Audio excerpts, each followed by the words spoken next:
Boa noite, professor. Boa noite a todos. Eu sou a Raquel, integrante do grupo 9. E hoje o nosso grupo vai apresentar sobre energia fotovoltaica e eólica. As duas energias, tanto a fotovoltaica quanto a eólica, são energias limpas, renováveis e inesgotáveis. As duas têm a sua geração a partir de eventos naturais, né? A energia fotovoltaica é através do sol e a eólica através do vento. Como eu havia dito no slide anterior, a energia solar fotovoltaica é a energia elétrica produzida a partir da luz solar. Ela pode ser produzida mesmo em dias nublados ou chuvosos, pois ela é obtida através da radiação e não da temperatura em si, né? Portanto, né, quanto maior a radiação, maior a quantidade de energia produzida. Esse sistema já é utilizado há mais de 30 anos. E essa fonte renovável já é a terceira mais importante, depois da hidráulica e eólica. A obtenção de energia ela é permitida pela absorção da luz através de placas fotovoltaicas, né, que são fabricadas a partir de material semicondutor, como o silício. De maneira que quando a luz solar incide sobre uma célula fotovoltaica, os elétrons do material semicondutor são postos em movimento, gerando eletricidade. Uma placa ou painel solar é composto por 7 partes. No caso, essa primeira que é o módulo de alumínio. Embaixo tem um vidro especial. Depois tem um encapsulante.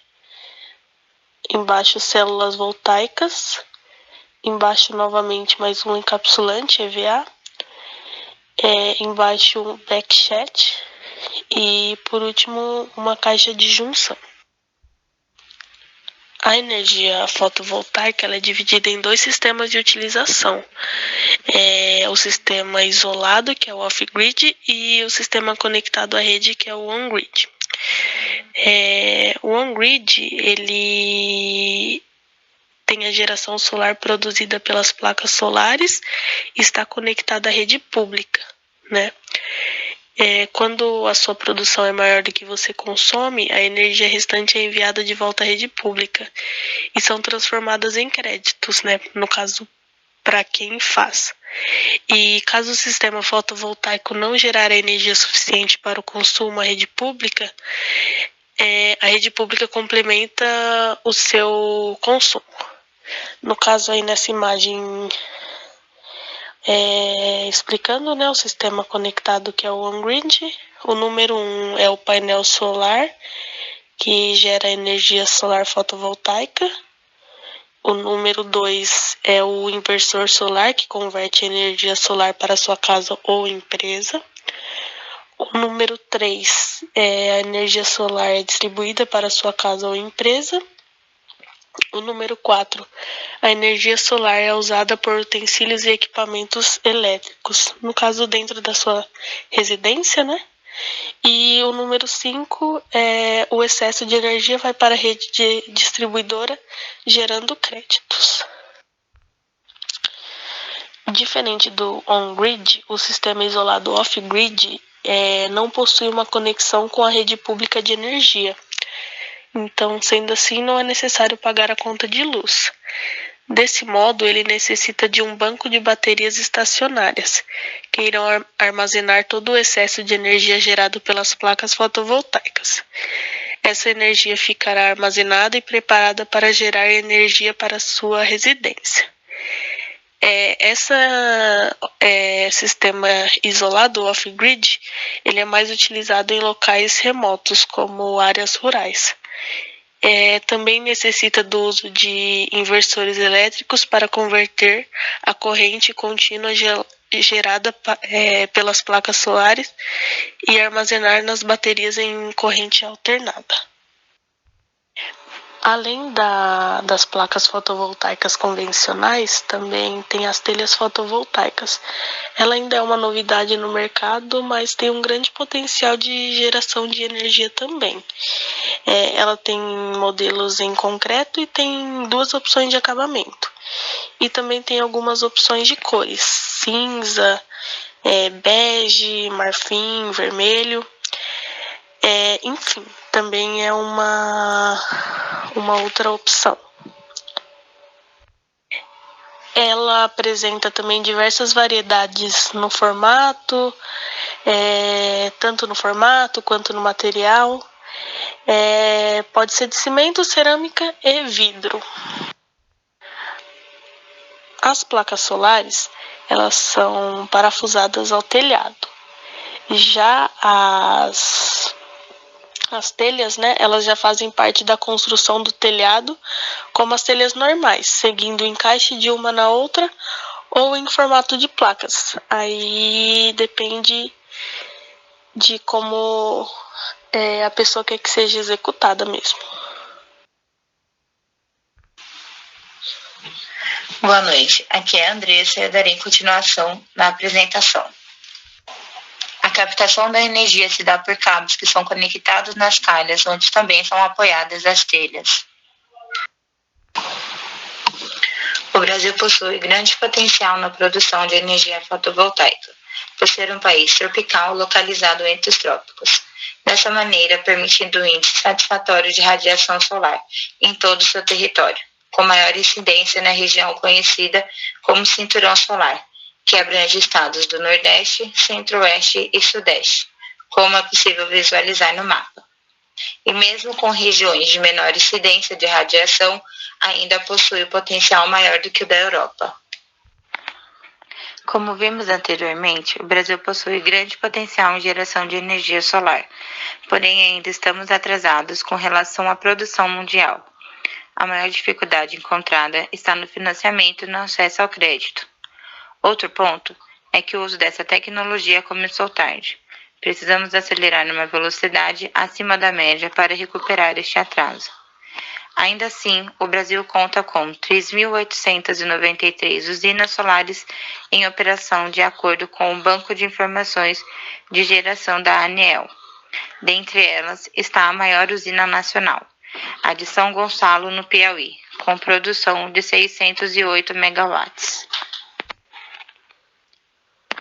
Felizmente, com o avanço da tecnologia e a redução expressiva dos custos da energia solar, que de 2010 para cá se barateou em 85%, ganhamos novos mercados.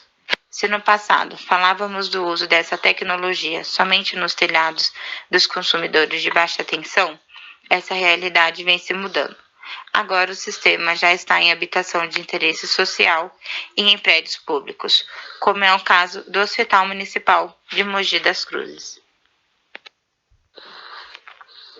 Mundialmente, a distribuição de sistemas de energia solar tem crescido consideravelmente nos últimos anos, podendo chegar a 30% de uso em 2022, segundo o IEA, Agência Internacional de Energia, principalmente em países com maior capacidade instalada, como a China, a Alemanha, Japão e os Estados Unidos.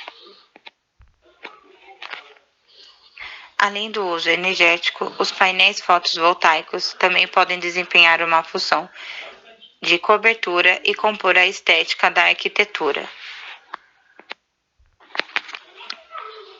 Como vantagem, a energia fotovoltaica é renovável e de fonte inesgotável não poluente.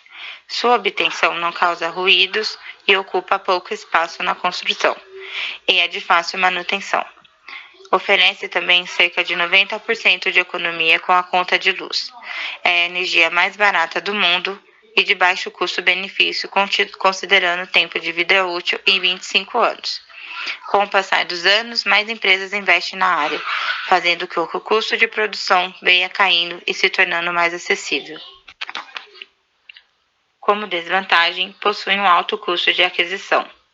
Sua energia solar não pode ser aproveitada durante a noite, fazendo você precisar estar conectado na rede ou comprar um caro banco de baterias e armazenar a energia para período da noite ou em dias chuvosos. Outro ponto é que falta incentivo fiscal no Brasil, fazendo com que essa solução pareça pouco acessível. Entretanto, o custo dessa tecnologia está em crescente queda, existindo ainda linhas de financiamento para o mesmo. A alteração na estética do móvel é um outro ponto a ser considerado. Os impactos ambientais à fauna, em grandes escalas, como nas usinas solares, o reflexo da luz do sol pode confundir animais como pássaros. A captação da radiação pelas placas pode torná-las espelhadas e gerar um aquecimento excessivo, que pode dificultar o voo e até mesmo queimá-los. Possui uma baixa capacidade de armazenamento. A energia eólica é a energia produzida através do vento, talvez uma das primeiras fontes de energia utilizada pela humanidade. Desde a antiguidade, em sistemas como bombeamento de água e a moagem de grãos e movimentação de barcos à vela. O começo do uso da energia eólica surgiu por volta dos anos 70, numa incerteza que assolou toda a Europa com a crise do petróleo, levando a procurar outras fontes de energia.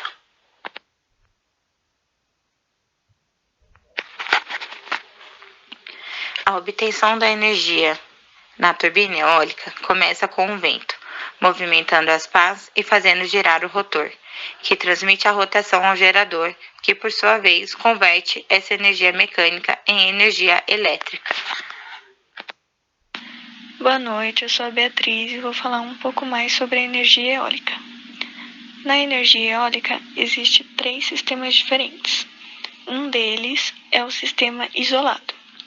Ele é um sistema privado da energia elétrica e da rede pública, sendo utilizado para abastecer somente certas regiões. Sendo assim, é necessário o uso de baterias estacionárias para armazenar a energia. O outro sistema é o sistema híbrido, que é o sistema que produz energia elétrica simultâneo com outra fonte, podendo ser ela fotovoltaica, geradores elétricos de diesel ou biodiesel, entre outros. Com o mesmo funcionamento que nos sistemas isolados, a única alteração é que o carregamento das baterias estacionárias é feita por mais de um gerador. E o último deles é o sistema interligado, que é o sistema que insere a energia produzida por ele mesmo na rede elétrica pública.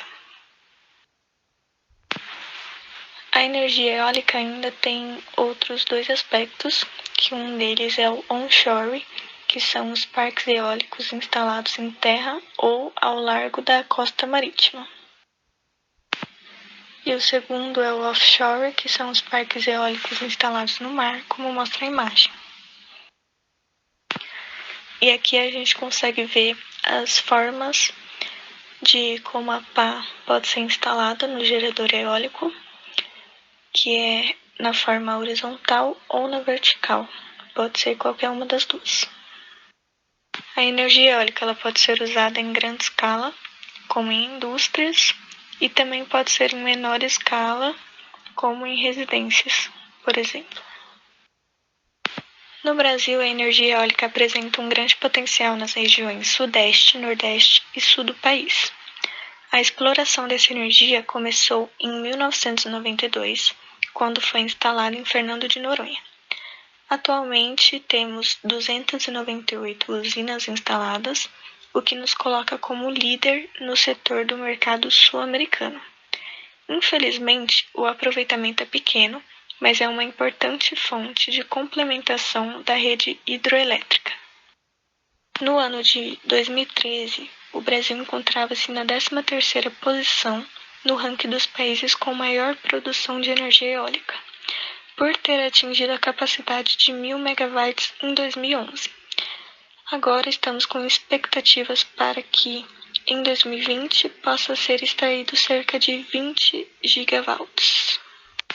No mundo, a energia eólica alcançou a marca mundial de 591 gigawatts, liderados pela China e Estados Unidos no ano de 2018, estando o Brasil na 15ª posição, segundo o relatório do Conselho Global de Energia Eólica. Algumas das vantagens e desvantagens dessa energia é que ela é uma fonte inesgotável, ela não é poluente, não gera resíduo e a implantação dela não necessita de deslocamento de nenhuma comunidade, permitindo a permanência de atividades agrícolas e pecuárias. Ela aumenta a autonomia energética do país e é uma fonte barata de energia se for considerada um investimento a longo prazo. Essa energia ela é instalada em menos de 6 meses e a recuperação do investimento com fabricação, instalação e manutenção também ocorre em menos de 6 meses após o início da atividade da energia eólica. Alguma das suas desvantagens é que o vento nem sempre está a favor em determinado local quando é necessário. A instalação ela modifica a paisagem, o impacto sonoro é significativo e também impacta na migração das aves, por ser uma construção bem alta. Algumas aves podem esbarrar e impacta assim na sobrevivência delas, consequentemente na migração. Esse foi o nosso trabalho de energia fotovoltaica e energia eólica. Obrigado pela atenção.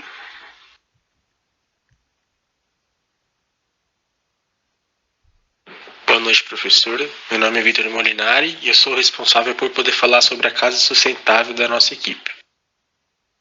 Esse projeto foi feito em Curitiba e demorou em torno mais ou menos de 2 anos a 2 anos e meio para poder ficar pronto. A residência foi batizada de Residência ML por conta dos donos dela, então tomou a inicial tanto do marido como da mulher, por isso Residência ML. A equipe de projeto não foi apenas o arquiteto Eloy Bastos, e sim de uma consultoria de sustentabilidade chamada Forte Soluções Ambientais, uma consultoria de energia renovável chamada ABR Energias, e de paisagismo ficou por conta da Casa das Plantas. Esse projeto ele conta com uma área construída de 330 metros quadrados. Dessa área construída, a gente encontra 3 pavimentos, tanto a garagem, a área compartilhada e a área íntima com 3 suítes. A Casa ML ela foi considerada a residência mais sustentável do Brasil pela Green Building Council, alcançando 84 pontos dentre os 110 pontos disponíveis para ela poder competir. Bom, professor, nesse 3D você consegue analisar todos os pontos em que o arquiteto teve cuidado de tomar para poder fazer com que a casa fosse o mais confortável possível, utilizando o máximo de energia limpa que ele conseguisse. Desde telhado verde, energia renovável, esquadrias, pavimentos claros nas áreas externas, enfim. O arquiteto Eloy Bastos, ele diz que até 5 horas da tarde o cliente não precisa acender nenhuma luz dentro da casa. Isso independente da estação do ano. Pode ser no inverno, pode ser no verão. Até 5 horas da tarde o cliente não precisa acender nenhum tipo de luz dentro da casa. Isso faz com que a energia da casa, que a conta de luz, caia bastante. Esse fato se deve por conta das janelas que o Eloy usa, tanto no tamanho quanto na altura e praticamente por toda a casa, fazendo com que entre o maior número de claridade possível dentro da casa, sem fazer com que essa claridade atrapalhe o conforto de quem está lá dentro. Um fato interessante dessa casa é que para dias mais frios ela conta com um sistema de aquecimento por biomassa. Esse sistema ele queima combustíveis renováveis e não deixa que nenhum tipo de fumaça dessa queima entre dentro da casa ou fica aquele ar muito seco na casa. O aquecimento por biomassa faz com que a casa por completo seja aquecida de forma gradual, de um jeito que o cliente não sinta aquele choque quente de uma hora para outra. Outro fator interessante é que esse aquecimento por biomassa faz com que tenha um bom trabalho contra o problema de umidade nas paredes, que é um problema muito, muito comum no dia de hoje na casa de praticamente todo mundo. A Residência ML ela foi projetada para ser considerada uma casa 100% sustentável. E uma das razões que ela é considerada tem esse nome de sustentável é porque toda a energia que ela consome é produzida por ela mesma, fazendo com que ela possa ser considerada uma casa zero energy. Esse fato dela conseguir produzir toda a energia que ela consome se dá ao fato de que foram instaladas na cobertura painéis fotovoltaicos e também um microgerador de energia eólica, e faz com que abasteça a energia da casa e ela possa ficar até 2 dias sem energia, que ainda assim dentro dela vai continuar com energia. Aqueles 3D, professor, a gente consegue analisar algumas coisas que eu falei nos slides anteriores. No caso, são as janelas, né? Janelas e vidros. São largas, são compridas, fazendo com que tenham uma boa iluminação dentro da casa durante todo o dia.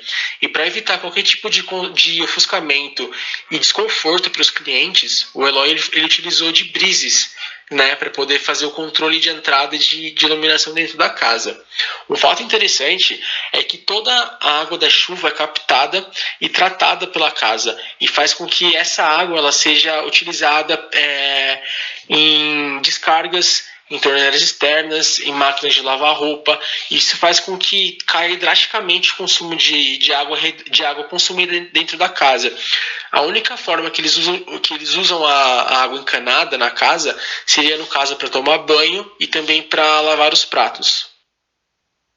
Bom, aqui a gente consegue perceber que tem bastante verde na fachada da casa, né? Tanto como com jardim, com espelho d'água, com jardim vertical também. A gente pode perceber que também pela casa inteira praticamente existe um telhado verde. E isso não é diferente dentro da residência. Segundo Eloy, dentro da casa também tem bastante verde, tem bastante vegetação, porque a ideia dele é fazer com que os clientes, né, com que os moradores se conectem um pouco com a natureza. Deixe de lado a ideia de ficar numa cidade, né, de ter tudo de concreto, e se conecte um pouquinho também com a natureza.